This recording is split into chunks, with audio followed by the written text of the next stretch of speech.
billahi minasyaitonir rajim. Bismillahirrahmanirrahim. Assalamualaikum warahmatullahi wabarakatuh.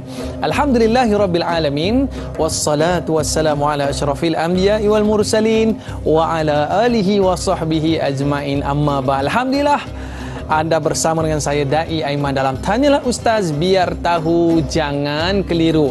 Apa khabar para penonton sekalian? Diharapkan semua dalam keadaan sehat-sehat, sejahtera, nampak segar di depan TV tu kan, sambil bersarapan pagi dan juga sambil menyaksikan kita pada hari ini. Baik, para penonton sekalian, dalam kehidupan kita ni secara fitrahnya kita suka makan, kita suka minum, kita suka disayangi, kita suka menyayangi, suka berjalan-jalan sebagai inilah fitrah dalam kehidupan kita.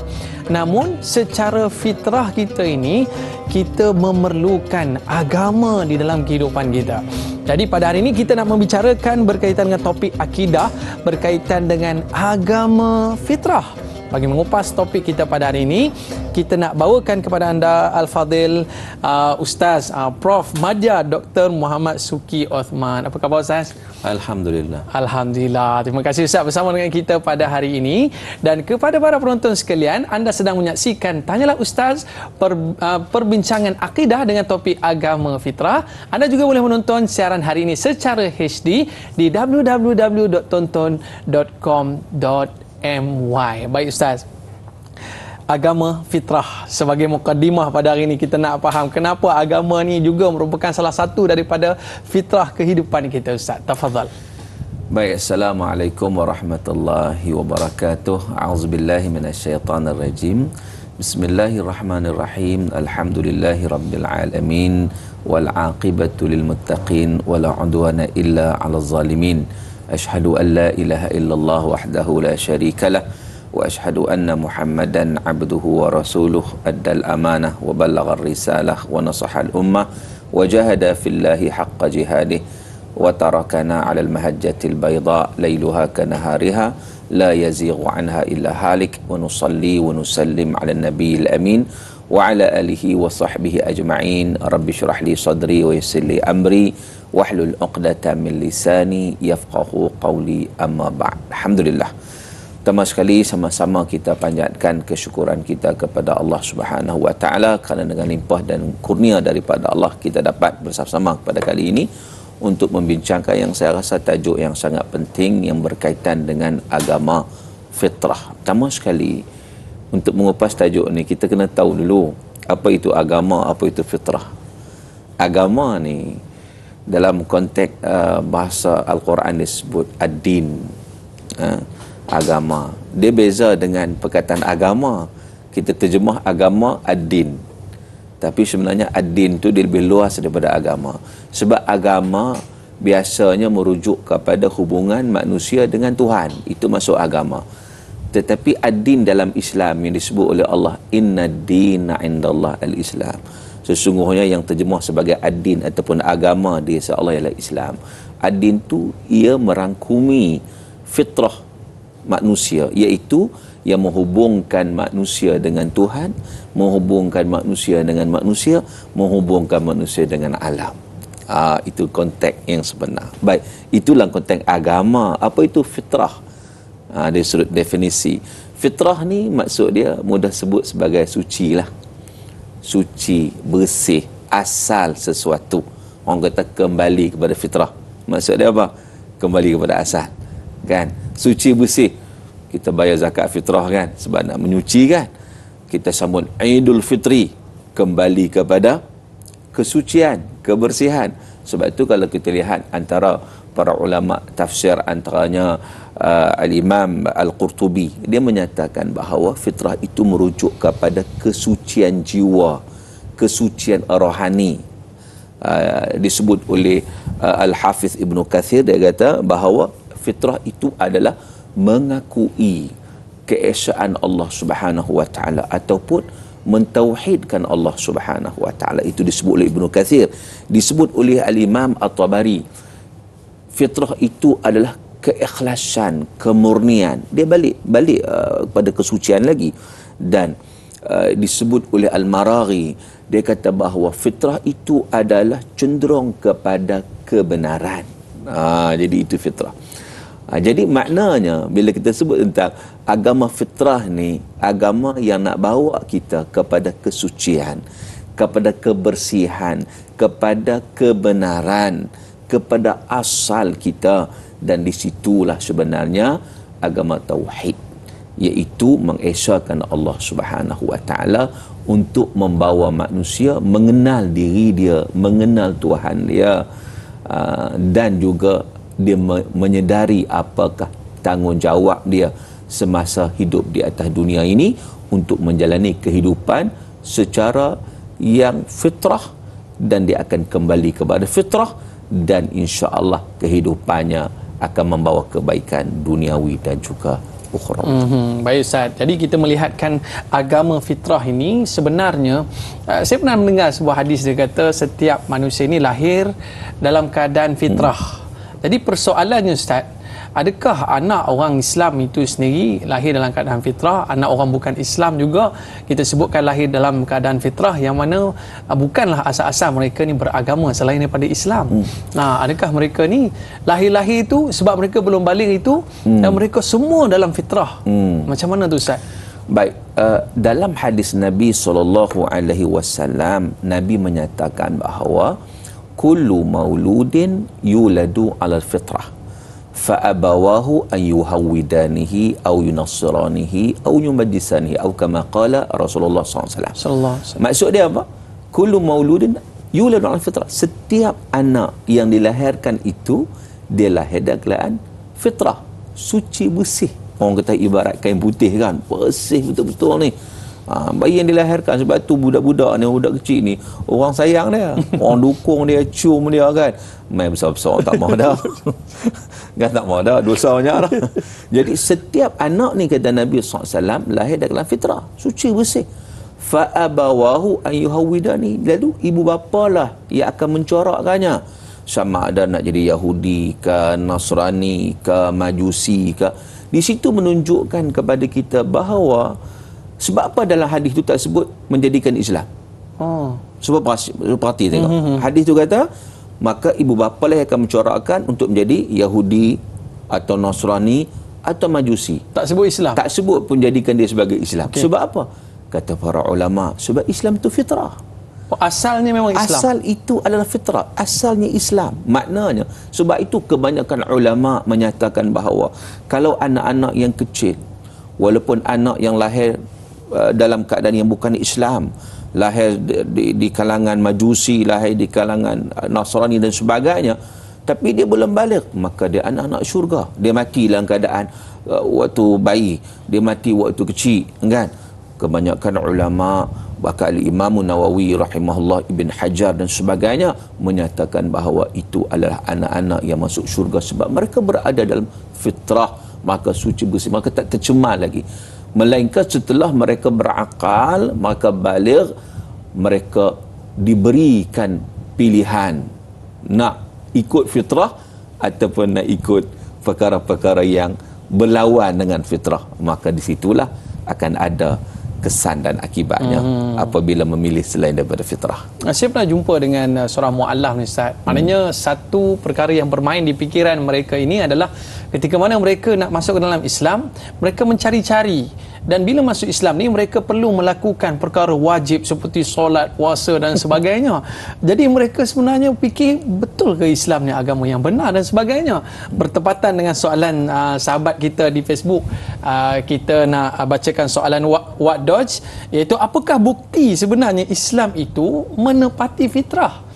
Dan semua agama lain juga mungkin membuat dakwaan yang sama. Apakah perbandingan Islam dengan agama lain dari segi fitrah? Fadhal Ustaz. Baik, terima kasih kepada persoalan yang dikemukakan. Dia memanglah semua orang akan mendakwa agamanya benar. Betul kan? Sebab tu dia menganuti agama tersebut. Sebab apatah lagi kalau orang yang kadang-kadang dia lahir dalam keluarga yang beragama tertentu lah, dia lahir dalam keadaan orang agama Buddha contohnya, atau agama Hindu contohnya, maka dia membesar dalam keadaan begitu, maka dia akan mengatakan agama dia benar sebab dia berpegang dengan agama tersebut. Sebab itu kalau kita melihat asas yang diletakkan dalam Islam ini Asas mula lagi adalah Iqra bismi rabbikal ladzi khalaq. Bacalah. Apa tujuan dia? Carilah kebenaran. Sebab sesuatu itu dinilai melalui ilmu. Kalaulah kita melihat sesuatu itu nampak macam cantik, sebab kita tidak ada ilmu, nampak cantik tetapi rupanya isi kandungannya tak cantik, nampak luaran cantik, kan? Maka dengan sebab itu ilmu itu penting. Sebab tu orang hari ini kalau kita lihat macam mana orang boleh menerima Islam sebagai agama fitrah. Yang pertama ialah dari keturunan, tapi yang keturunan ni tak power sangat, dia tak kuat, sebab tu dia mudah goyah, sebab dia tidak ada prinsip. Yang keduanya orang yang mengkaji, orang yang belajar, orang yang buat perbandingan. Sebab tu adanya comparative religion, muqaranatu adyan. Dia kaji. Memang kita Allah Ta'ala memberi akal kepada kita, bagi kemampuan kepada kita untuk kita mencari kebenaran. Maka di situ kita mengkaji. Maka bila dikaji, maka terhasillah kebenaran. Maka di situ dia akan mendapati bahawa sebenarnya Islam agama yang benar sekiranya dibandingkan dengan agama-agama yang lain. Apa punca dia? Sebab agama-agama lain adalah merupakan campur tangan ataupun ciptaan manusia, berbeza dengan agama Allah adalah agama wahyu. Dan perkara ini mesti dilakukan pengkajian. Terutama orang yang mencari kebenaran, dia kena mengkaji. Sebab kalau kita bagi tahu pun dia tak akan pegang, melainkan dia terasa sendiri, dia menikmatinya. Tanya orang yang mu'alaf kan Islam, kat mana dia trigger dia yang menyebabkan dia menerima tu. Sudah tentulah ada perkara-perkara yang dia rasa puas hati. Mana agama ni, Islam dianuti ni menepati fitrah. Maknanya Ustaz, mereka yang masuk Islam ni bukanlah masuk Islam, tetapi mereka kembali kepada fitrah. Betul Ustaz? Baik, kita akan bicarakan selepas ini. Para penonton jangan ke mana-mana, kembali selepas ini. Tanyalah Ustaz, biar tahu jangan keliru.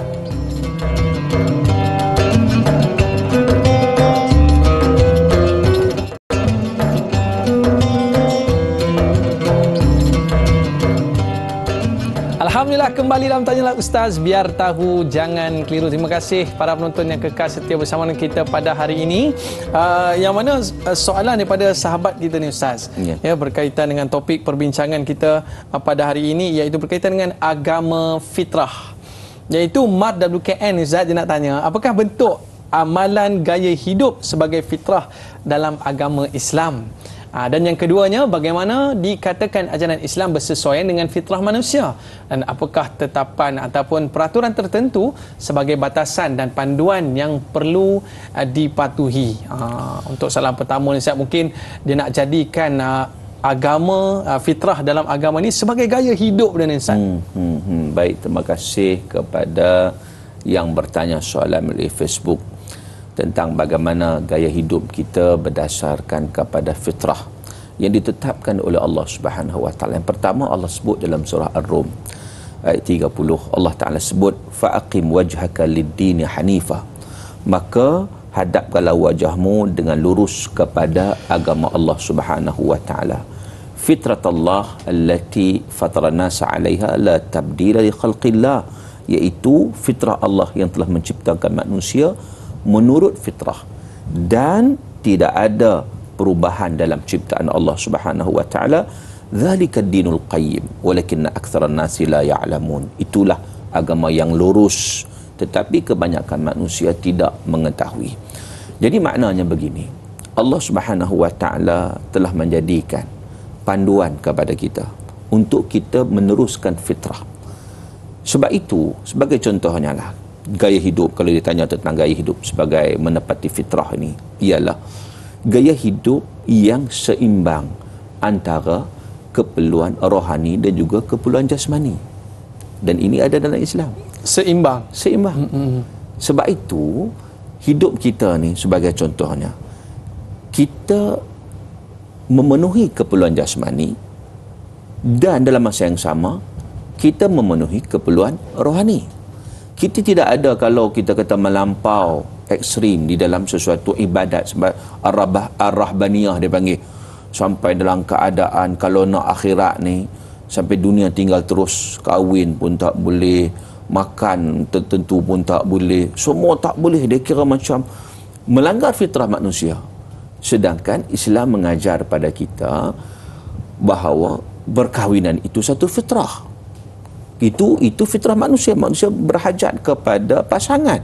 Jadi kalau menghalang kononnya nak dapat, kita kata nak sampai satu tahap maqam yang tinggi, nak buang benda fitrah, ini sudah tentulah bercanggah, bahkan ia akan menyebabkan berlakunya kepincangan dalam kehidupan. Macam tu juga fitrah lelaki, fitrah laki-laki lah. Perempuan ada fitrah perwatakan perempuan dan sebagainya. Tapi kalau nak langgar fitrah saja, ini yang Islam larang ni. Jadilah macam kaum Nabi Lut. Yang hari ni orang sebut sebagai LGBT. Maka akan berlaku kepincangan. Orang tak kenal mana satu mak, mana satu ayah, tak tahu. Sama aja. Kan? Jadi hidup jadi akan kucar-kacir.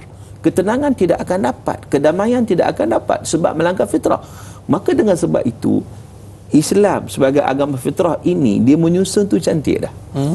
Disusun cantik. Bila mana gaya hidup kita mengikut apa yang digariskan, maka hidup kita pun akan mendapat ketenangan, akan mendapat kebaikan, memenuhi keperluan jasmani, memenuhi keperluan rohani. Sebab itu Allah Subhanahu wa taala menyatakan wabtaghi fima ataakallahu daral akhirah wala tansa nasibaka minad dunya. Carilah apa-apa kenan Allah di akhirat, jangan lupa habuan kamu di atas dunia. Itu fitrah, keseimbangan yang wujud. Tetapi ada pada hari ini orang yang tak seimbang. Yang pertama, terlalu kerohanian sampai meninggalkan jasmani, dunia. Yang kedua, terlalu keduniaan, materialistik, perhambaan pada dunia totally. Hidup dia macam robot, kan? Tidak ada kerohanian dan tidak ada ketenangan. Maka dengan sebab itu Islam agama fitrah ni, dia menjadikan gaya hidup manusia ini menjadi satu cara hidup yang baik, yang ada matlamat, yang ada kebaikan, yang memenuhi keperluan manusia itu secara fitrah. Dan mungkin kita nak tahu juga apakah peraturan ataupun tetapan tertentu sebagai batasan panduan yang perlu dipatuhi, Ustaz. Sebab Ustaz tadi ada sebut berkaitan dengan seimbang. Saya suka perkataan tu, Ustaz. Fadhal. Baik. Apabila mewujudkan keseimbangan ini, maka ditetapkan kepada kita dari sudut fitrahnya, fitrah kita suka kepada perkara-perkara yang baik, dan fitrah kita tak suka kepada perkara-perkara yang buruk. Macamlah juga fitrah kita suka wangi, orang fitrah tak suka busuk. Kalau orang suka busuk tak suka wangi ni dia agak luar pada fitrah. Luar daripada fitrah, dia agak terbalik sikit lah, kan. Maka dengan sebab itu, bila mana untuk menepati fitrah, Islam meletakkan panduan, garis panduan kepada kita, mengajar pada kita untuk menepati fitrah ini, kita dianjurkan untuk melakukan kebaikan. Kebaikan itu melibatkan hubungan kita dengan Allah Subhanahu wa taala. Sudah tentu kita kena buat baik kepada yang menciptakan kita. Yang kedua, kebaikan sesama manusia. Sudah tentu kita kena buat baik pada ibu bapa kita yang melahirkan kita, jiran-jiran kita yang menjadi seumpama saudara-saudara kita, ahli keluarga kita, rakan-rakan kita, kawan-kawan kita, atau manusia keseluruhannya. Sudah tentu kita kena melakukan kebaikan dan menghindari segala kemungkaran dan kejahatan. Sebab itu antaranya Islam aturkan kepada kita, jaga mulut, jaga lidah. Kata Nabi SAW, berkatalah yang baik ataupun yang diam, benar ataupun diam. Jadi maknanya di situ, kalau nak cakap benda yang benar, yang baik. Tetapi kalaulah kamu tidak boleh bercakap yang baik, kamu diam. Sebab apa? Sebab tidak mahu menyebabkan orang lain sakit, orang lain terasa, ataupun menyebabkan berlakunya hubungan yang tak cantik dengan sesama manusia. Begitu juga bukan sekadar dengan manusia, hatta dengan haiwan, dengan alam. Kita lihat bagaimana Islam mengajar kepada kita tentang kepada haiwan pun kena ada sifat belas kasihan, kena ada sifat rahmat. Sehingga kan Nabi SAW menyatakan tentang bagaimana seorang yang memberi minum anjing yang kehausan masuk syurga. Tapi jangan silap faham juga, ada orang yang ambil dalil tu dibelah anjing. Itu cerita lain pula, kan. Kena faham dalam konteks itu. Jadi di situ menunjukkan kepada kita bagaimana peraturan-peraturan yang dibuat itu adalah untuk memberi kebaikan kepada kita. Dalam konteks apabila kita melakukan kebaikan dan kita menghindarkan diri daripada sebarang kejahatan, dan itulah yang menempati fitrah manusia. Walaupun bila masuk Islam ni kena pakai tudung, kena berpuasa, kena solat dan sebagainya, tapi mereka mengatakan yang mu'alaf ni Ustaz, mereka kata mereka dapat tenang, mereka dapat harta yang berkat, walaupun mungkin duitnya tak banyak macam dulu. Dulu semua boleh sapu, bisnes apa pun jadi. Tetapi sekarang ini, walaupun sedikit tetapi cukup dan juga berkat. Baik Ustaz, sahabat kita Jura Azlin Sufyan ada satu soalan yang cukup menarik. Lakum dinukum waliyadin. Untukmu agamamu, untukku agamaku. Petikan ayat dalam surah Al-Kafirun. Bagaimana untuk kita perjelaskan kepada non-Muslim bahawa bab agama ni jangan sewenang-wenangnya dipermainkan dan diperkotak-katikkan serta disamaratakan. Apa sebenarnya maksud ayat ni Ustaz? Baik, terima kasih kepada yang bertanya. Iaitu dia bertanya tentang lakum dinukum waliyadin. Dia adalah surah Al-Kafirun. Qul ya ayyuhal kafirun la a'budu ma ta'budun wa la antum 'abiduna ma a'bud wa la ana 'abidu ma 'abadtum wa la antum 'abiduna ma 'abud lakum dinukum waliyadin. Ayat ni kadang orang baca terbalik. Tak jumpa jalan keluar. Tak jumpa jalan keluar. Baik, ayat ni kalau kita melihat surah ini turun, ada sebab nuzul dia. Bukan semua ayat ada sebab nuzul ya. Ada setengah-setengah ayat Quran yang memang ada sebab nuzul, sebab turun ayat.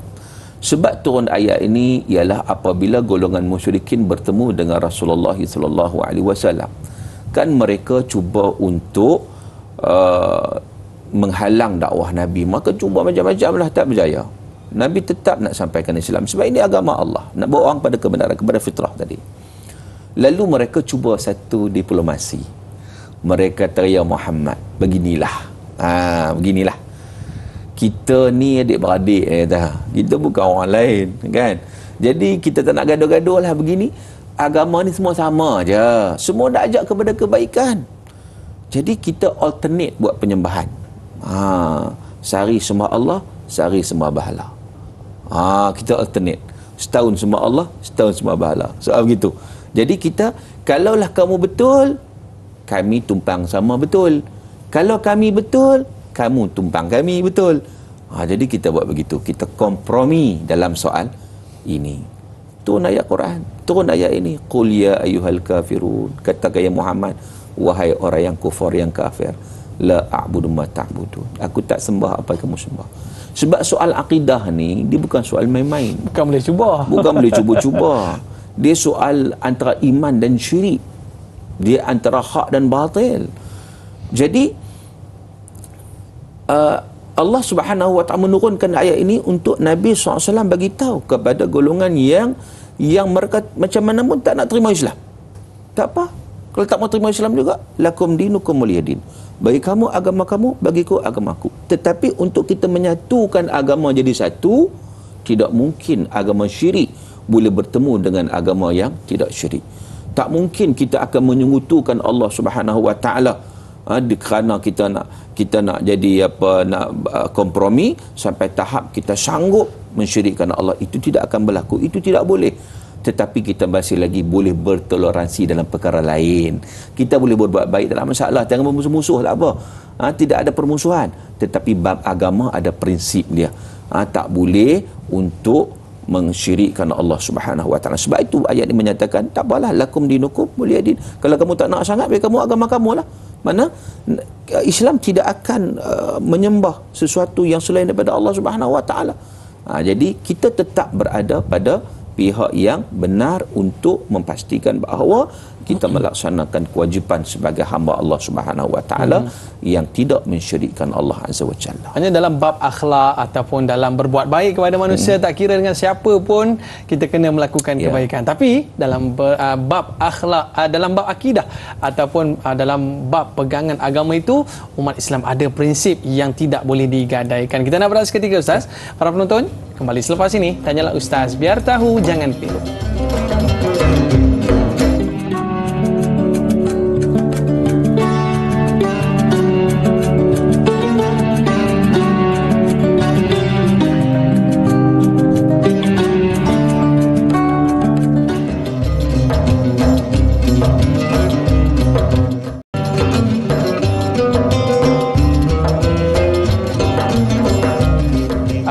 kembali dalam Tanya Ustaz, biar tahu jangan keliru. Terima kasih para penonton yang kekal setia bersama dengan kita pada hari ini dalam bab akidah, membicarakan tentang agama fitrah. Kita masih lagi Ustaz dengan sahabat kita di Facebook bersama dengan Syura Azlin Sufian. Soalannya, Islam sebagai agama fitrah, apakah ciri-cirinya Ustaz? Baik, terima kasih kepada yang bertanya ya. Islam agama fitrah. Kalau kita melihat apakah ciri-ciri yang menunjukkan bahawa Islam itu agama fitrah? Dia ada beberapa perkara yang disebut oleh para ulama. Antaranya yang pertamanya Rabbaniyah. Islam ni agama yang bersifat ketuhanan, iaitu yang bersumberkan wahyu Al-Quran dan juga sunnah Rasulullah SAW. Itu yang pertama. Yang kedua, syumuliyah. Syumuliyah ni makna apa?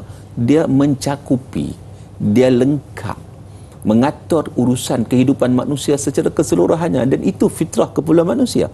Ya Allah sebut dalam surah Al-Ma'idah ayat 3, surah yang terakhir diturunkan dalam bab syariat. Bukan betul-betul terakhir, tidak. Kadang-kadang orang silap, orang ingat bahawa itu ayat terakhir. Tidak. Ayat terakhir betul-betul turun ayat 281 surah Al-Baqarah. Ayat yang terakhir turun dalam bab syariat surah Al-Ma'idah ayat 3, ketika mana Nabi melaksanakan haji wada'.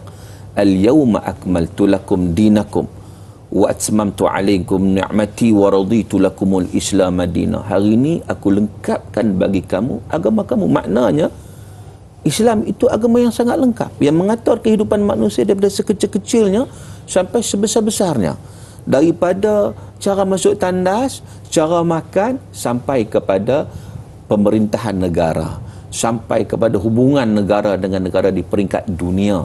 Jadi maknanya semua ada. Itu mana menepati fitrah, menepati kehendak ataupun keperluan manusia. Yang kedua, yang ketiganya adalah waqi'iyah, iaitu bersifat realistik. Bersifat realistik. Satu agama yang menepati keperluan jasmani manusia dan juga menepati keperluan rohani manusia. Sebab itu kita realistik kalau kita lihat bahawa Islam menganjurkan kita untuk bekerja, untuk mencari rezeki.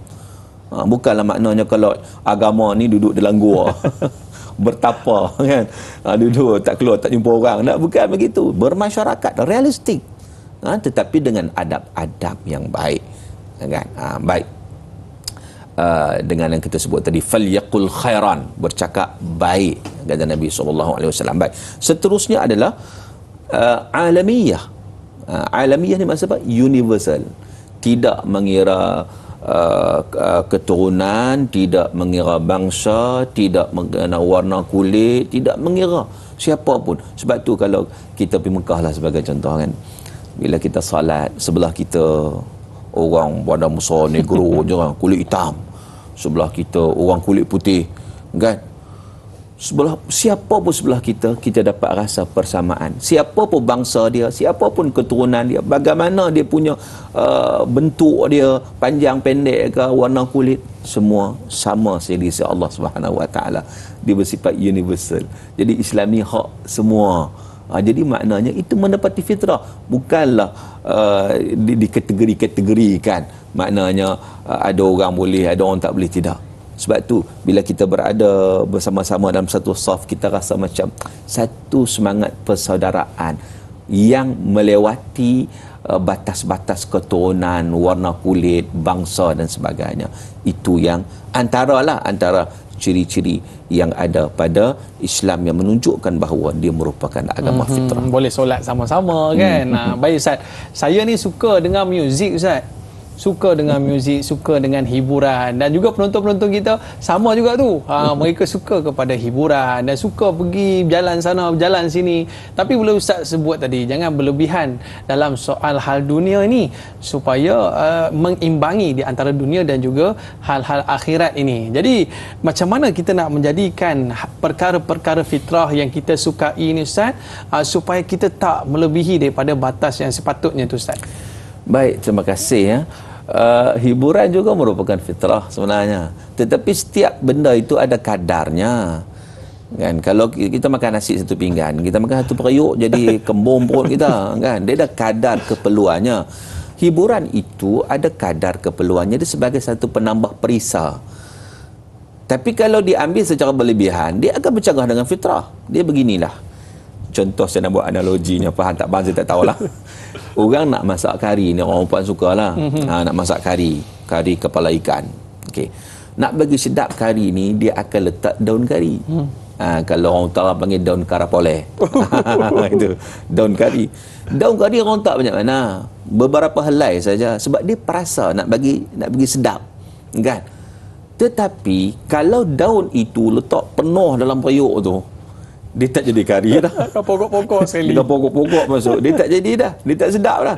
Dia akan bertukar daripada kari kepala ikan jadi kari daun kari.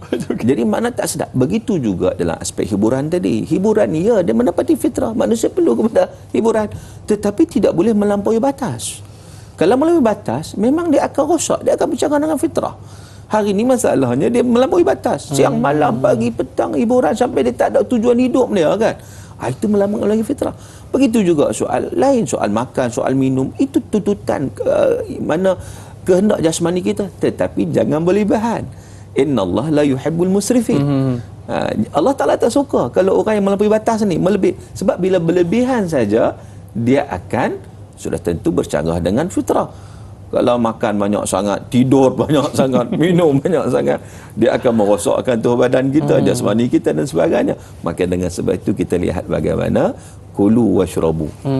Makanlah, minumlah, wala tusrifu. Jangan berlebihan itu. Jadi setiap tu memang kadar yang ditetapkan, kadar yang sesuai. Kita ambil kalau ikut kadar yang sesuai, maka cantiklah kehidupan kita. Begitu. Macam ada kawan-kawan kita ni Ustaz, suka pakai telefon mahal-mahal. Ada juga suka pakai kereta mewah-mewah. Dan kadang-kadang tukar spori semua ni kan Ustaz. Jadi dan nak cari kehidupan yang mewah dan sebagainya. Bagaimana Ustaz kita sebagai lumrah manusia lah Ustaz kan, suka kepada perkara-perkara yang mewah dan bergaya dan sebagainya. Tetapi dalam masa yang sama, kita nak jaga supaya tidak lari daripada fitrah kehidupan kita ni Ustaz. Macam mana, ada garis panduan yang perlu kita lihat? Baik. Dia sebenarnya kehidupan kita ni memang orang dia nak satu yang terbaik. Dia nak satu yang kita kata, kalau ada basikal dia nak motor. Ada motor nak kereta. Lepas kereta nak apa lagi, nak lori kot kan. Lepas tu kita terbang kan. Itu biasa. Itu memang kehendak manusia. Tetapi perkara itu perlu diimbangi dengan sifat qanaah. Sebab kalau tidak ada sifat qanaah, kalau dia tak dapat satu benda tu, dia akan rasa stres. Dia akan mana siang malam pagi petang duk fikir yang tu saja kan. Tetapi bila ada sifat qanaah, dia akan berusaha dan masa yang sama dia menerima seadanya. Maka keseimbangan itu yang cantik. Tak salah nak pakai kereta besar kalau dia mampu. Tapi kalau tak mampu, salahlah. Sampai nak makan pun tak ada kan. Nak makan pun tak ada ni. Orangnya punyalah sampai nak bergaya biar papai biar papa asalkan bergaya. Ini tak apa nak gena kan, sebab sampai tak nak hidup pun tak boleh, nak bagi nafkah pun tak boleh, nak menjara kehidupan keluarga pun tak boleh asalkan bergaya. Itu tak boleh. Nak bergaya tak ada masalah, tapi mengikut kemampuan. Sebab itu keseimbangan kita sebut tadi, Islam meletakkan keseimbangan itu. Al-muwazanah tu kena ada keseimbangan itu, iaitu sifat qanaah kena ada. Bila sifat qanaah ni dia usaha, memang itu yang Allah Ta'ala suruh, dan dia berpada, dia puas hati, dia rasa cukup dengan apa yang ada, dia terus usaha lagi.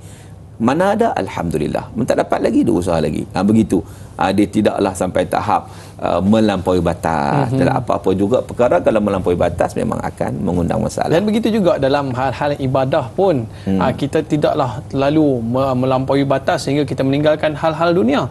Sahabat kita Nur Hayati Ismail Ustaz, soalannya, apakah layak seorang yang beriman menerakakan sesama Islam atas perbuatan dosa orang lain?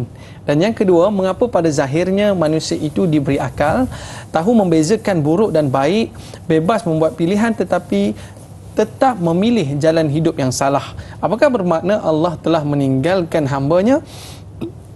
Dan yang ketiga, apakah sememangnya melakukan dosa itu juga fitrah kita sebagai manusia biasa? Okay, soalan pertama dulu. Baik, menerakakan orang ni. Terima kasih, banyak soalan tu. Yang pertama, terima kasih kepada yang bertanya. Yang pertama soalan dia ialah apa hukumnya menerakakan orang di atas dosa yang dilakukan. Dia begini, syurga neraka ni bukan hak kita nak menentukan, itu hak Allah Subhanahu wa taala. Kita mana tahu dia buat dosa tapi dia bertaubat kepada Allah. Jadi maknanya kita tak boleh menerakakan, tak boleh. Itu satu sikap yang tidak diajar dalam Islam. Nahnu du'atun la qudah. Kita ni nak berdakwah, nak mengajak orang, bukan nak menghukum orang. Kalau kita menghukum orang, mana orang itu akan lari daripada kita. Dia tak akan dekat dah, dia tak akan kenal kebenaran, kerana kita itu bersifat keras terhadap perkara-perkara seumpama itu. Kita kena bagi tahu ini dosa boleh bawa kepada neraka, ini pahala boleh bawa kepada syurga. Jadi siapa yang buat baik, insya-Allah dapat syurga. Siapa yang buat jahat, walayazubillah, takut-takut dihumbalan api neraka. Jadi maknanya panduan itu perlu diberikan. Bukan maknanya kita boleh menerakakan seseorang. Kamu buat dosa ni, kamu boleh neraka ni. Tak boleh ni. Itu menghukum, itu adalah satu sifat yang salah. Sebab tu saya sebut tadi kaedah nahnu du'atun la qudah. Kita adalah pendakwah. Kita mengajak orang, bukan kita menghukum orang. Itu pertama. Yang keduanya, soalannya tadi dia kata apa? Dia ni tahu Ustaz, bezakan di antara buruk baik. Tapi dia pilih yang buruk juga. Adakah Allah meninggalkan dia Ustaz? Baik-baik. Maknanya Allah bagi akal pada dia, tapi dia buat jahat juga. Macam mana ni? Baik. Dalam diri manusia ataupun komponen kita ni sebenarnya, dia ada 5 elemen manusia ni. 5 unsur. Yang pertama jasmani. Badan tu badan kita lah. Kan? Yang kedua adalah ruh. Yang pertama jasad, yang kedua ruh. Jasad kalau ada, ruh tak ada, maknanya mati ya. Itu bukan manusia lah, makna mati dah. Ruh ada, jasad tak ada, ni halimunan. Tak ada. Manusia tu mesti komponen, ada ruh, ada jasad, ini manusia. Itu secara jasmani. Kemudian dibekalkan dengan akal. Yang ketiga, akal. Allah Subhanahu wa taala menyatakan laqad karramna bani Adam. Allah Taala muliakan anak Adam. Allah bagi akal. Akal ni untuk apa? Untuk berfikir, untuk membezakan mana hak, yang mana batil, yang mana betul, yang mana salah. Baik. Yang keempatnya, manusia dibekalkan oleh apa? Nafsu. Nafsu. Manusia ada nafsu. Disebut oleh Allah, innan nafsa la ammaratun bisu. Nafsu itu mengajak kepada kejahatan. Jadi mudah nak fahamnya begini. Akal fikir baik buruk, nafsu ajak jahat. So bergaduh dua ni. Akal kata jangan buat tu, maksiat tu. Nafsu kata Allah sekali je. Tak luak pun. Tak luak pun, nanti bertobatlah. Kan? Jadi bertembung dua ni. So macam mana kita nak pastikan kita berada pada fitrah ni? Sebab apa? Sebab bila kita akal dah bagi tahu dah, Allah bagi tahu, bagi kita mempunyai kemampuan itu untuk membezakan ni baik ni buruk. Tapi nafsu nak suruh buat yang buruk juga. Keinginan tu lebih kepada buruk. Tambah pula syaitan duk kipas lagi. Syaitan duk kipas lagi. Tu dia jadi masalah lagi tu. Maka di situ ada satu lagi elemen yang diberikan pada kita, iaitu al-qalb, hati. Tadi akal dah. Tadi akal dah. Lepas tu pergi kat hati. Hati. Sebab tu Nabi SAW menyatakan, idza saluhal jasadu kullu wa idza fasadal jasadu kullu ala wahiyal qalb. Nabi kata satu lagi, hati nurani kita sangat-sangat penting. Kalau dia baik, dia akan ikut akal. Dia tolak nafsu, maka orang tu jadi baik. Kalau dia ada masalah, hati ni ada masalah, dia akan ikut nafsu, dia tolak akal, maka dia akan terjumus dalam maksiat. Qad aflaha man zakkaha wa qad khaba man dassaha. Sebab itu beruntunglah orang yang membersihkan hati dia, tapi amat rugi, kecewa orang yang mengotorkan hati dia. Sebab itu penting dalam diri kita ni untuk kita berjalan selari dengan fitrah ni, untuk kita sentiasa membersihkan hati kita, membersihkan jiwa kita. Supaya apa? Supaya kita dapat berpegang kepada fitrah tadi, berada di atas landasan kebenaran. Tapi masalahnya orang yang masih duduk dalam pelaku maksiat ni Ustaz, masih lagi hari-hari dia buat dosa dan sebagainya. Adakah sebenarnya Allah sedang meninggalkan mereka ni Ustaz? Dia begini ya, Allah bagi pilihan sebenarnya. Allah bagi pilihan kepada manusia. Dia nak pilih yang mana. Sebab itu Allah bagi segala kelengkapan dengan panca inderanya, dengan akalnya, dengan pelbagai kemampuan. Kalaulah orang itu ikut, maknanya dia akan dapat kasih sayang Allah. Tapi kalau orang itu tak ikut, dia akan dapat kebencian daripada Allah. Ya, Allah akan tinggalkan dia, maknanya Allah benci pada dia maksudnya. Mana Allah bagi peluang. Sebab itu atas kita lah, tepuk dada, tanya iman, jangan tanya selera. Tanya iman. Sebab bila kita tanya iman itu, kita tahu mana jalan-jalan yang perlu kita lalui dan mana-mana jalan yang perlu kita hindari. Dan itulah sesuatu yang perlu kita fikirkan dalam kehidupan kita ini. Ya. Adakah melakukan dosa itu juga merupakan satu fitrah, Ustaz? Baik, kita sebut tadi bahawa fitrah itu suci, bersih. Dosa ni suci bersih tak?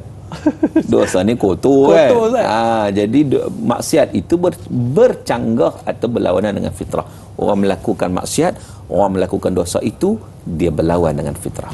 Oh, itu dia. Maknanya jangan kata macam tu pula. Dia berlawan dengan fitrah. Sebab manusia ni, dia kok macam mana, tak kira perompak ke, dia penjenayah ke apa, semua nak anak-anak dia jadi anak yang baik kan. Jadi kebaikan itu merupakan satu fitrah. Kita berehat seketika. Para penonton kembali selepas ini. Tanyalah Ustaz, biar tahu jangan keliru.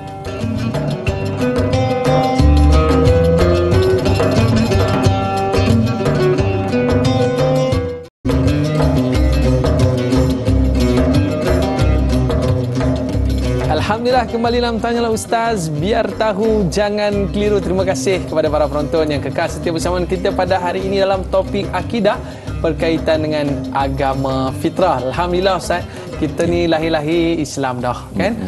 Dan berbeza dengan kawan-kawan kita yang mungkin bertahun-tahun Ustaz, daripada kecil hari-hari dengar azan. Maklumlah rumah depan masjid tapi bukan beragama Islam. Hari-hari dengar azan, mereka mencari dengar ayat Quran dan sebagainya, sehinggalah sampai hidayah daripada Allah SWT memeluk Islam. Alhamdulillah, mereka masuk kembali kepada Islam lah istilah kita Ustaz. Mereka kembali kepada fitrah mereka dalam keadaan mereka ni benar-benar menghargai agama Islam itu sendiri. Jadi sahabat kita Nur Ashikin Ustaz, dia nak tanya, seringkali kita dengar bahawa seseorang yang baru masuk Islam diibaratkan seperti bayi yang baru dilahirkan. Tidak ada cela dan dosa, ibarat kain putih yang belum dikotori oleh apa-apa. Soalan saya, apakah peranan kita sebagai umat Islam untuk membantu mu'alaf yang baru memeluk Islam untuk mengenali tentang Islam dengan lebih mendalam, Ustaz? Baik. Terima kasih kepada persoalan yang bertanya tentang mu'alaf. Dia begini, ada orang yang dia lahir dalam keluarga Islam, dia mati Islam. Ada yang lahir dalam keluarga bukan Islam, mati bukan Islam. Ada yang lahir dalam keluarga Islam, mati bukan Islam. Dan ada yang lahir dalam keluarga bukan Islam, mati sebagai Islam. Dia ada semua dah itu. Jadi maknanya, bila mana seseorang itu sudah mencapai usia akil baligh, dia bertanggungjawab untuk mencari kebenaran. Dan dia sudah ada kemampuan untuk mencari. Baik, soalan yang bertanya, ada sahabat kita, dia memeluk Islam. Alhamdulillah, dia kembali kepada fitrah. Jadi benar, dia diampunkan segala dosanya sebelum itu. Maknanya dia bermula hidup yang baru dalam keadaan bersih, dalam keadaan putih. Cuma dia start nak mencorakkan. Macam mana soalan kita nak bantu dia, mu'alaf ni? Mu'alaf ni maksudnya orang yang dah dijinakkan hati dengan Islam. Tu mu'alaf. Dia beza dengan mukallaf. Kadang-kadang orang confuse perkataan mu'alaf dengan mukallaf. Mukallaf ni orang yang diberi tanggungjawab, yang sudah bertanggungjawab, sudah akil baligh, dia panggil mukallaf. Baik, jadi mu'alaf ni kita nak bantu macam mana? Kita bantu dia mengenali Islam dengan ilmu. Macam kita sebut tadi, ada orang yang masuk Islam dengan perkahwinan, tak apalah, tapi jangan sekadar berkahwin saja. Sebab kalau dia masuk Islam dengan berkahwin saja, tengah manis okey, mari tengah ada ribut, mari tengah orang kata sedangkan lidah lagi tergigit, ini kan pula suami isteri bergaduh dan sebagainya, boleh jadi dia akan keluar dari Islam balik. Sebab dia masuk Islam tu bukan di atas kesedaran, bukan di atas ilmu, kerana kahwin semata-mata. Bila ada masalah, dia akan keluar balik. Ramai mana yang murtad, Wala'azubillah min dhalik. Sebab itu mereka yang terima Islam ni cantik dah, alhamdulillah, dan mengucap dengan macam tak kisahlah makan masuk kerana apa, kerana kahwin, kerana apa. Selepas itu kita nak bantu mereka macam mana? Bantu dengan ilmu. Bukan sahaja kita bantu dia dengan ilmu, dengan kita sendiri kita bantu kan. Sebab kita juga wajib menuntut ilmu. Jadi kita bawa dia untuk pergi mendalami ilmu, mengenali Allah Subhanahu Wa Taala. Jadilah orang yang betul-betul kenal Allah. Jadi selepas itu, wala apa pun berlaku, contohnya berlaku masalah rumah tangga, akan berlaku masalah apa pun, dia sudah kenal Tuhan. Waktu itu dia tak akan berganjak daripada kebenaran. Bahkan dia akan berpegang teguh dengan fitrah yang dia sudah capai, yang sudah dapat itu. Jadi solusinya adalah ilmu. Solusinya adalah ilmu. Walau bagaimanapun kita ni sebagai pasangan yang Islam, kita bawa suami kita yang dulu bukan Islam sekarang jadi Islam, pokok pangkalnya dalam kita nak menjaga agama itu sendiri, kita perlu kepada ilmu. Kita sendiri pun kena tambah ilmu agama. Sebab kita yang bimbing ni pun takut kita pun goyang juga. Ya, Ustaz. Baik, sahabat saya di Facebook ni Ustaz ada nak tanya satu soalan menarik ni. Bersama dengan Intan Zurina Abdul Razak.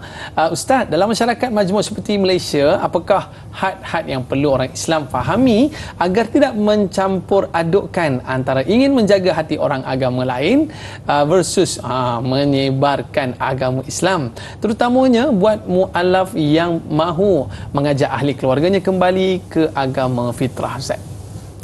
Baik, terima kasih kepada yang bertanya.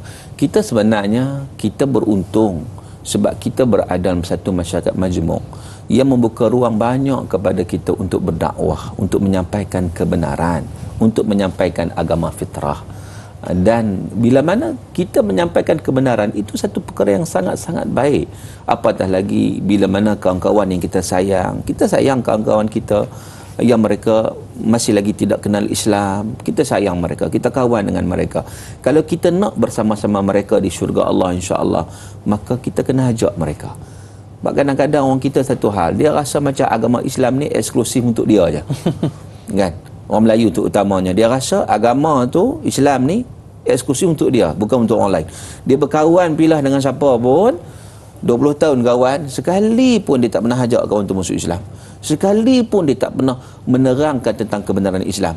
Dia pun kadang berperangai teruk sangat. Sampai orang bukan Islam pun tengok lagu ni ke macam ni ke orang Islam kan. Masalah. Sedangkan sepatut sebagai orang Islam ni kita kena tunjukkan contoh yang terbaik yang diajar kepada kita oleh junjungan besar baginda Nabi SAW. Jadi maknanya bila kita ajak tu, dia nak nampak contoh yang baik.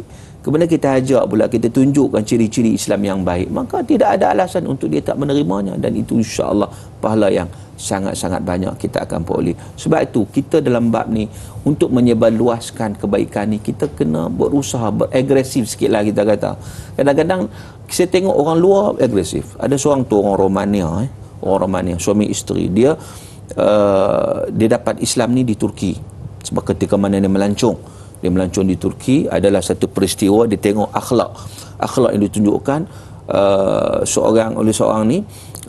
Jadi dengan akhlak itu dia terpegun, dia teruja, dilihat daripada mana yang diambil akhlak ni, daripada Islam. Macam hari ni lah juga suasana ramai yang hari ni warga dunia pada negeri yang masuk Islam kerana melihat akhlak orang Palestin, yang mereka itu begitu sabar, mereka itu begitu teguh, kekuatan faith, akidah mereka. Maka heran, macam mana boleh jadi macam ni? Apakah kekuatan yang ada pada mereka? Kekuatan itu dilihat mereka ni berpegang kepada Islam, ramai masuk Islam. Begitu juga kawan ni Romania ni, ditengok ada satu akhlak yang baik, dia masuk Islam. Setelah dia mengkaji, dia masuk Islam. Dia masuk Islam dengan ilmu. Dia kaji. Selepas dia masuk Islam, dia tak tunggu, dia sebar luaskan. Dan ketika mana diwawancara dalam satu wawancara dengan dia kata setakat ni dah lebih daripada 1,000 orang berjaya diislamkan. Masya Allah. Sebab apa? Sebab dia nampak benda baik. Sebab apa kita tak war-warkan? Sebab apa kita tak ajak? Ramai mana orang yang kadang-kadang jiwanya kosong, dia tak tahu hidup ni untuk apa dia tak tahu. Sedangkan dalam Islam ni Allah dah gariskan kepada kita, wa ma khalaqtul jinna wal insa illa liya'budun, surah Az-Zariyat ayat 56. Tidak aku ciptakan jin dan manusia kecuali supaya mereka itu menjadi hamba kepadaku, memperhambakan diri kepada Allah. Jadi itu antara perkara-perkara yang perlu ada. Jadi macam saya sebut tadi, kita masyarakat majmuk, alhamdulillah kita sebarkan kebaikan, tunjukkan akhlak yang baik dan sampaikan kebenaran fitrah, kebenaran Islam. Banyak peluang lah kita, Ustaz. Ya, kita ni masyarakat majmuk ni, kawan-kawan kita ada di kalangan orang Cina, orang India dan sebagainya, Ustaz, yang bukan Islam. Jadi Ustaz, kita melihat dalam keadaan waktu saya program di UPSI, Ustaz, mereka ada buat pertandingan da'i peringkat UPSI tu. Jadi yang jadi pengarah program ni orang bukan Islam, Ustaz. Tapi perkara yang mengkagumkan saya bahawa dia ni dah terdedah dah dengan perkara-perkara tentang Islam itu sendiri. Tinggal lagi kita je mengambil peluang untuk mengajak dia untuk masuk ke dalam Islam. Jadi mungkin ini yang kita harus lakukan sekarang. Baik, Ustaz. Tak kiralah dia ni seorang ahli maksiat sekalipun, kalau kita tanya dengan minta izin, seorang pelacur sekalipun ataupun seorang dia ni gangster ke macam mana sekalipun, kalau dia ada anak, Ustaz, pasti anaknya itu dia nak menjadi anak yang baik. Dia tak ada anak aku ni nanti nak masuk wrestling juga, anak aku ni jadi seperti itu juga. Pastinya dia nak juga anak dia ini melakukan perkara-perkara yang baik. Dan adakah golongan-golongan pelaku maksiat ni, Ustaz, masih ada fitrah dalam jiwanya itu untuk kembali kepada fitrah semula, Ustaz? Tapi kita dah tamat di TV3, Ustaz, minta maaf. Okay, kita akan sambung lagi 30 minit di TV9. Dan kepada para penonton sekalian, jangan berganjak ke mana-mana, kembali selepas ini. Tanyalah Ustaz, biar tahu, jangan keliru.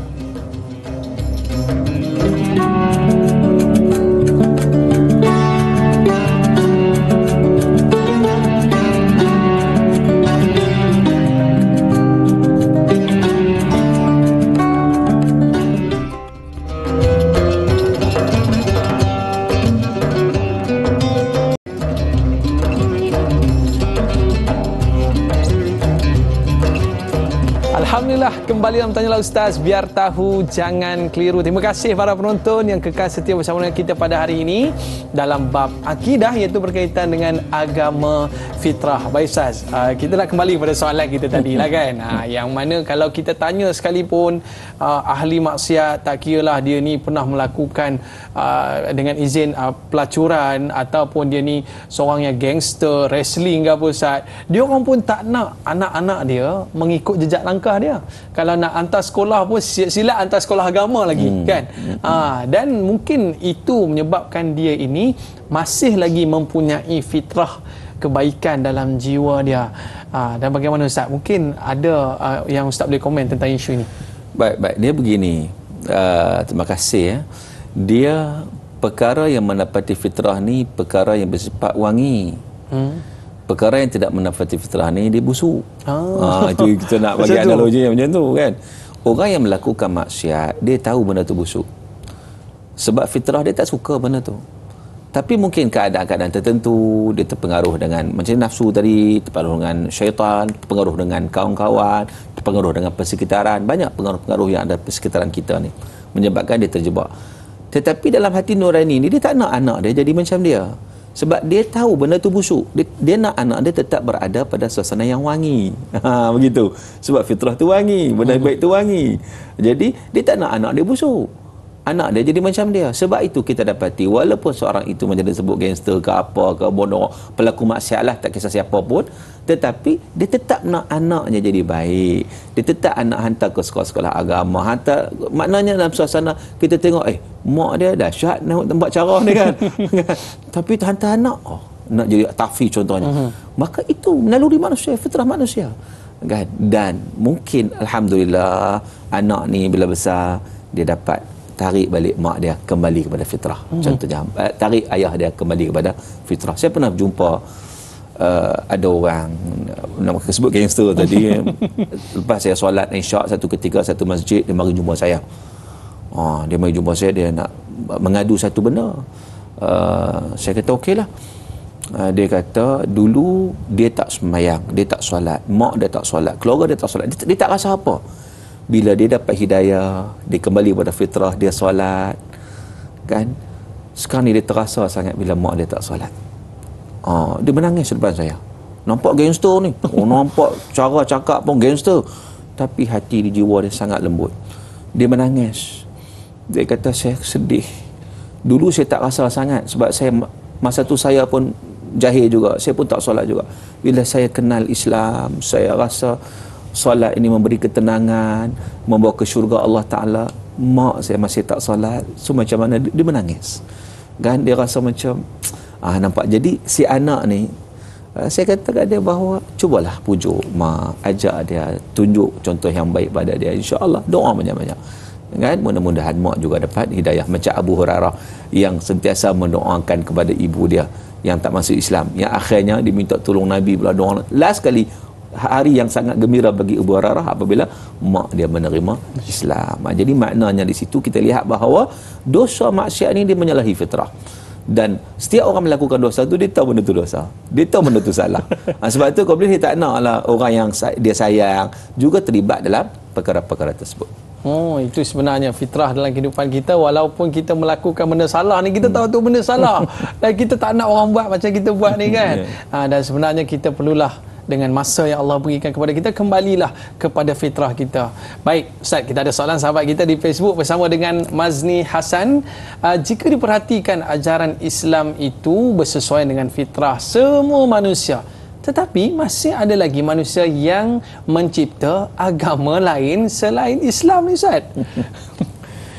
Baik, terima kasih kepada persoalan. Allah sebut wa may yabtaghi ghairal Islam madina falan yuqbala min wa huwa fil akhirati minal khasirin. Sesiapa yang mencari selain daripada Islam sebagai pegangan dia, sebagai agama dia, maka dia tidak akan diterima selama-lamanya, bahkan di akhirat esok dia termasuk dalam kalangan orang yang rugi. Tapi mengapa orang yang mencipta agama macam ajaran sesat, dia create agama baru lah, dia create macam-macam create lah kan? Sebab apa? Sebab ada kepentingan duniawi. Maknanya dia terpengaruh sebab kita ni, kita fitrah tapi kita diganggu sebenarnya. Hidup kita ni kalau betul-betul tak nak sampai ganggu, memang kita berada dalam fitrah, tetapi kita diganggu.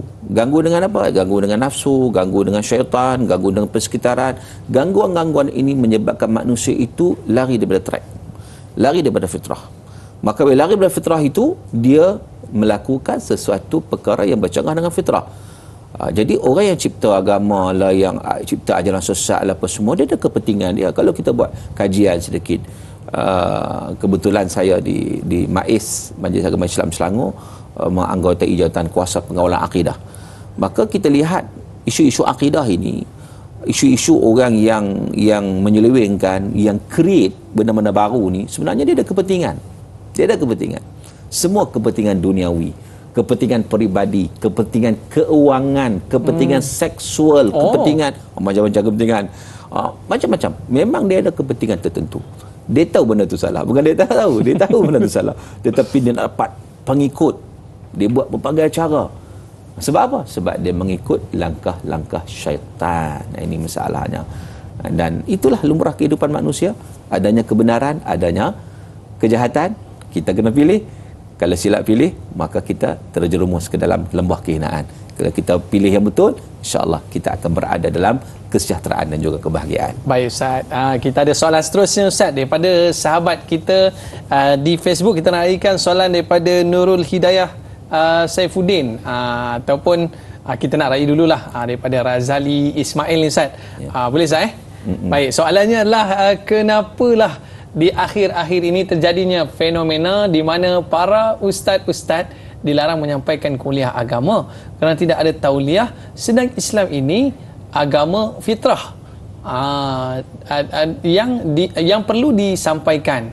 Dan yang kedua, kenapa di akhir zaman ini orang-orang Islam itu sendiri yang menyekat perkembangan agama Islam itu sendiri, sedangkan sudah terbukti Islam itu adalah agama fitrah untuk semua. Okey Ustaz, fadal. Baik, tapi Ustaz masih boleh lagi Ustaz. Baik, terima kasih. Terima kasih. Saya ada tauliah. Ada tauliah. Baik, persoalannya apakah dengan syarat tauliah itu menyekat dakwah? Jawapannya tidak. Dia beginilah. Saya bagi analogi mudah. Ramai orang boleh buat kereta. kan, daripada kecil-kecil dia belajar dah, daripada ayah dia apa semua tu dia cakap. Tapi kalau dia tak ada lesen, dia boleh bawa kereta tak? Dia kena tindakan undang-undang tak? Kalau dia bawa kereta, walaupun dia cekap bawa kereta, bawa atas jalan raya, tapi kalau dia tak ada lesen, dia kena tindakan undang-undang tak? Dia akan dikena tindakan undang-undang. Begitu juga dalam konteks agama. Betul, agama ni perlu disebarkan, betul kan? Tetapi dalam konteks yang formal, perlu kepada tauliah. Sebab apa? Sebab untuk membendung perkara-perkara yang tidak diingini. Sebab ada juga orang yang tak faham Islam, ada juga orang yang pemahaman sesat. Macam mana kita nak bendung? Kalau semua pakat semua boleh, akhirnya masuklah geng ajaran sesat ni. Ajaran sesat yang masuk dalam masjid dan surau, menyebarkan idea-idea mereka, ideologi mereka, memang kelang kabut habis. Maka dengan sebab itu tauliah itu penting untuk menyekat benda-benda anasir-anasir yang tak baik ini daripada berlaku. Bukan maknanya bila syarat tauliah menyebabkan dakwah disekat, tidak. Dakwah tetap wujud. Ada orang tak dapat tauliah, ramai lagi dapat tauliah. Betul. Sebab apa? Yang tak dapat tauliah mungkin dia tak apply kan. Apply je lah, tak usah pun. Tapi ada di kalangan mereka ini, di kalangan orang Islam sendiri Ustaz, yang menyekat perkembangan agama Islam itu sendiri. Tapi dah terbukti dah bahawa agama Islam itu agama fitrah. Baik, ada orang Islam yang dia tak suka kepada perkembangan Islam. Ada orang yang meniru perangai Abu Lahab. Abu Lahab. Abu Lahab ni kat mana Nabi pergi je sampaikan Islam, dia akan ikut belakang. Dia kata jangan ikut, jangan terima, jangan ikut dia. Jadi ada orang macam ni. Jadi itu biasa, lumrah dalam kehidupan kita, di mana jalan, kita kata jalan perjuangan kebenaran itu tidak dihamparkan dengan permaidani merah. Dia penuh dengan onak dan duri. Itu satu lumrah dalam kehidupan kita. Benda baik ni, benda nak macam ubat lah, ubat nak beri kesembuhan ni pahit kan, pahit, dia tak manis. Kalau manis semua orang akan ambil, tapi bila pahit ni orang tak ambil, tapi hak ambil tu dapat kesembuhan. Begitu juga bila mana kita nak sampaikan kebenaran, sudah tentu ada halangan-halangan dia, sudah tentu ada kita kata cabaran-cabaran dia. Cabaran itu adalah sebagai salah satu kita kata lumrah dalam kehidupan ini, yang perlu dihadapilah kan. Dan memang manusia, memang ada yang seumpama itu macam disebut tadi, ada yang suka dan tak suka.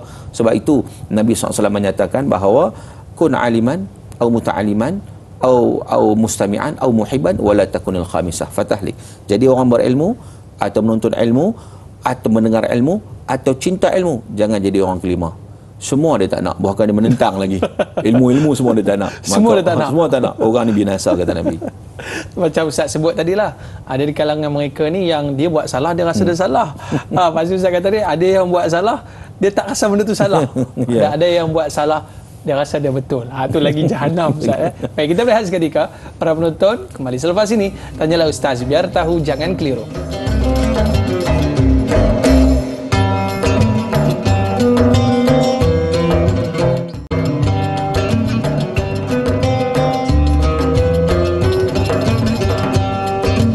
Alhamdulillah, kembali dalam Tanyalah Ustaz, biar tahu jangan keliru dalam topik akidah pada hari ini, agama fitrah.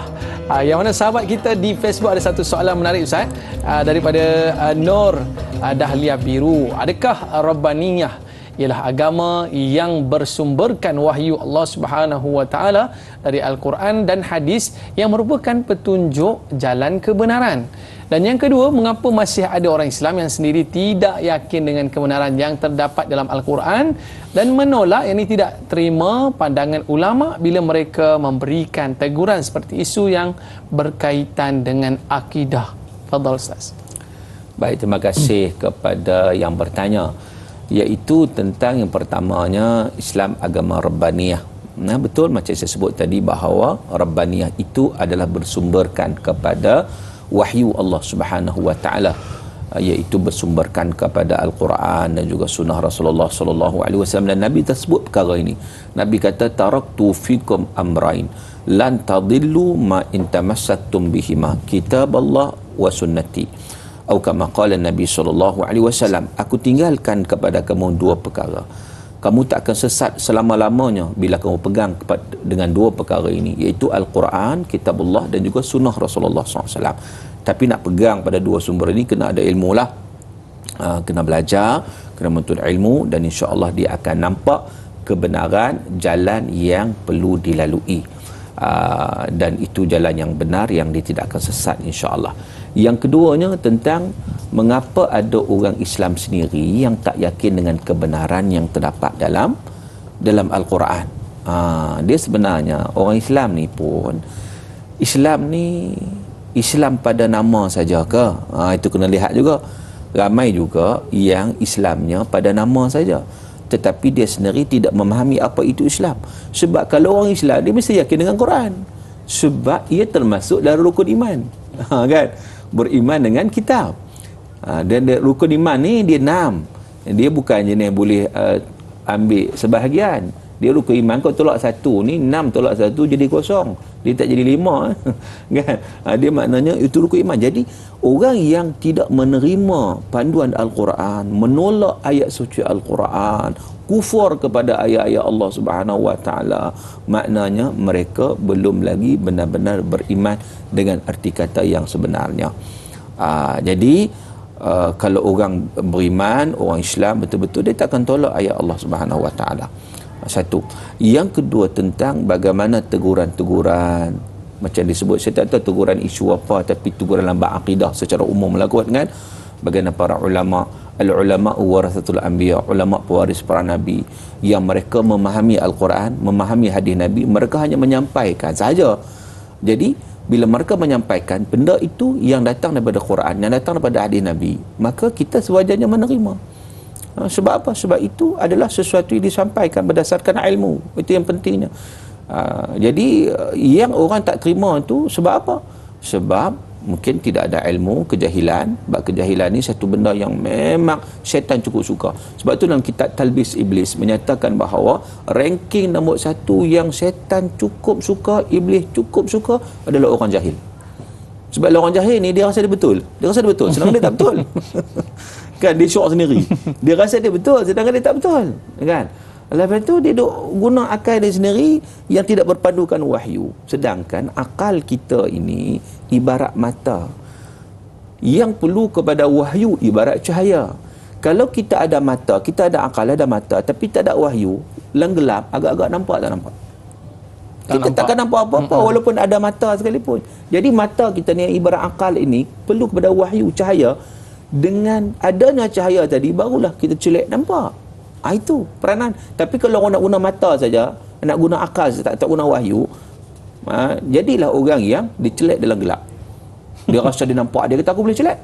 Aku boleh celek. Memang kamu boleh celek, tetapi gelap, kamu tak nampak apa. Jadi kamu hanya mengeluarkan sesuatu yang bukan berasaskan kebenaran. Itu masalah. Baik Ustaz, kita nak teruskan lagi dengan soalan sahabat kita di Facebook Ustaz. Bersama dengan Nurul Hidayah Saifuddin. Bagaimana untuk menjadikan isu peperangan di Palestin sebagai perjuangan umat Islam untuk menyelamatkan agama fitrah? Apakah tanggungjawab umat Islam dalam mempertahankan agama fitrah ini Ustaz? Baik, terima kasih kepada persoalan yang bertanya tentang isu Palestin, isu Gaza, isu serangan Zionis Yahudi terhadap umat Islam, yang mana mereka melakukan kezaliman yang sangat-sangat dahsyat, pembunuhan demi pembunuhan, terutama kanak-kanak, wanita dan sebagainya. Sebab apa? Seumpama itu, kalau kita mengkaji dari sudut ilmu dalam Al-Quran, kita dapati itulah perangai Yahudi sebenarnya. Satu dunia mengutuk mereka, maka buat dek yang mana? Buat telinga tebal, very stubborn panggil kan. Itu itu bahasa da'inya. Jadi maknanya berdegil sangat. Sebab itu Allah Ta'ala umpamakan mereka seumpama himar, keldai dalam surah Al-Jumu'ah. Kita kaji tengok. Sebab apa Allah umpamakan Yahudi ni yang diberi kitab Taurat tapi tak beramal, macam kamathalil himari yahmilu asfar. Sebab apa? Nak tahu jawapan dia, kaji sifat-sifat himar tersebut, sifat-sifat keldai itu, kita akan dapati jawapan dia dekat situ. Itulah perangai Yahudi, dia tak peduli. Jadi kita bagaimana umat Islam? Nabi SAW dah bagi tahu kepada kita tentang bagaimana orang yang beriman ni, orang Islam ni ibarat satu tubuh. Idza tada'alahu, maknanya bila mana disebutlah hadis Nabi, mathalul mu'minin fi tawaddihim wa tarawihim wa ta'atuhim kamathalil jasadil wahid idza ishtaka min 'udud. Kalau satu anggota mengadu sakit. Tada'alahu sa'irul jasadi bisahri wal humma. Anggota lain turut terasa sakit. Orang kena gout, kaki nyut, mata nak pejam tak boleh, nak tidur tak boleh. Apa pasal matanya sakit kaki? Maknanya hubungan anggota dengan anggota begitu rapat. Begitu juga umat Islam dengan umat Islam. Kata Nabi, man lam yahtam bi amril muslimin falaysa minhum. Sesiapa yang tak ambil berat tentang hal ehwal Islam orang lain, yang lain, dia bukan di kalangan mereka. Jadi apa yang berlaku di Palestin, kita nak kena cakna, kita nak kena ambil berat. Paling tidak kita kena berdoa kepada Allah Subhanahu Wa Taala. Doa silahul mukmin, doa senjata bagi orang beriman kepada Allah Taala. Kita berilah bantuan, berilah sumbangan seumpamanya, sebab kita tak rela melihat bagaimana umat Islam dibunuh begitu, dizalimi dengan begitu. Namun begitu, dalam realiti yang berlaku, kita lihat bahawa kita sedih kadang-kadang negara-negara umat Islam yang tidak memberikan bantuan yang sewajarnya, kan? Sebab apa? Sebab benda ni pun Nabi dah sebut dah. Kalau kita lihat suasana yang berlaku ni, biasanya apa yang berlaku ni adalah Nabi dah sebut tentang bagaimana penyakit yang menimpa ramai di kalangan umat Islam di akhir zaman, yang disebut sebagai penyakit Wuhan, penyakit hubbud dunya wa karahiyatul maut. Ia menyebabkan mereka menganggap itu hal mereka masing-masing lah. Isu Palestin tu isu mereka, bukan isu kita. Sedangkan di umat Islam, di isu Palestin, isu Masjid Aqsa, isu Baitul Maqdis, isu umat Islam secara keseluruhannya. Jadi maknanya secara ringkas kita sebut bahawa memang menjadi kewajipan kepada kita untuk kita mengambil berat hal ini dan kita memberi bantuan sekadar mana yang kita mampu. Itu dia Ustaz. Dan kita paling takut sekali bila mana kita telah ditarik fitrah itu daripada diri kita untuk merasakan kemanisan di dalam beragama sebagai seorang Islam. Itu yang paling kita takut, Ustaz. Jadi mungkin Ustaz boleh bantu kita untuk memberikan apakah di antara amalan ataupun ada ke doa ke yang boleh kita amalkan supaya kita ini sentiasa diberikan kemanisan untuk kembali kepada fitrah agama kita ini sendiri, Ustaz. Baik. Bila sebut manis ni, saya teringat kepada hadis Nabi SAW yang Nabi sebut pada kita. Nabi kata, thalathun man kunna fihi wajada halawatal iman. 3 perkara ini, siapa-siapa yang buat 3 perkara ini, dia akan dapat rasa manisnya iman. Bila manisnya iman ni, dia akan berada dalam fitrah lah. Yang pertama apa? An yakunallah wa rasuluhu ahabba ilaihi mimma siwahuma. Hendaklah dia mencintai Allah dan Rasul melebihi segala-galanya. Itu yang pertama. So dia nak kenal Allah, kenal Rasul. Ini satu tanggungjawab akidah ni. Kenal Allah, kenal Rasul. Bila dia kenal, maka orang tak kenal maka tak cinta, kan? Maka akan datang kecintaan yang hakiki kepada Allah dan Rasul. Satu. Yang kedua, an yuhibbal mar'a la yuhibbuhu illa lillah. Hendaklah dia sayang kepada saudara dia semata-mata kerana Allah. Kita sayang saudara kita walaupun di Palestin, dia bukan satu bangsa dengan kita, tapi dia saudara kita. Kita sayang kerana Allah Subhanahu Wa Taala. Itulah ciri kemanisan iman. Dan yang ketiganya kata Nabi, an yakraha an ya'uda fil kufri kama yakrahu an yuqdhafa fin nar. Hendaklah dia benci untuk kembali kepada perkara kekufuran, perkara maksiat, perkara yang bercanggah dengan fitrah, sebagaimana dia benci dirinya dilontarkan ke dalam api neraka. Baiklah Ustaz, kita dah berada di akhir siaran Ustaz, jadi kita minta Al-Fadhil Ustaz untuk mengimamkan bacaan doa penutup kita pada hari ini. Tafadhal Ustaz. A'udzubillahi minasyaitonirrajim. Bismillahirrahmanirrahim. Alhamdulillahi rabbil alamin. Hamdan yuwafi ni'amahu wa yukafi'u mazidah. Ya Rabbana lakal hamdu kama yanbaghi li jalali wajhika wa 'azim sultanik. Allahumma inna nas'aluka ridhaka wal jannah wa na'udzu bika min sakhatika wan nar. Allahumma ij'al jam'ana hadha jam'an marhuma wa tafarruqana min ba'dihi tafarruqan ma'suma. Allahumma faqihna fid din wa 'allimna ta'wil. Allahumma atina afdhala ma tu'ti ibadaka salihin. Allahumma inna naj'aluka fi nuhuri a'daina wa na'udzu bika min shururihim. Allahumma rudda kaidahum ala nuhurihim. Allahumma baddid shamlahum wa farriq jam'ahum wa shattit kalimatahum wa zalzil aqdamahum wa sallit alaihim kalban min kilabik ya qahhar ya jabbar ya muntaqim ya Allah ya dzal jalali wal ikram. Allahumma ya munzilal kitab wa ya mujriyas sahab wa ya hazimal ahzab ihzimhum wansurna alaihim ya rabbal alamin. Allahumma man arada bihadza ad-din khairan fawaffiqhu ila kulli khair wa man arada bihi syarran fakhusu akhza azizin muqtadirin ya rabbal alamin. Rabbana 'alaika tawakkalna wa ilaika anabna wa ilaikal masir. Rabbana atina fid dunya hasanah wa fil akhirati hasanatan wa qina 'adzaban nar. Wa sallallahu ala sayyidina Muhammadin wa ala alihi wa sahbihi wa baraka wa sallam. Walhamdulillahi rabbil alamin.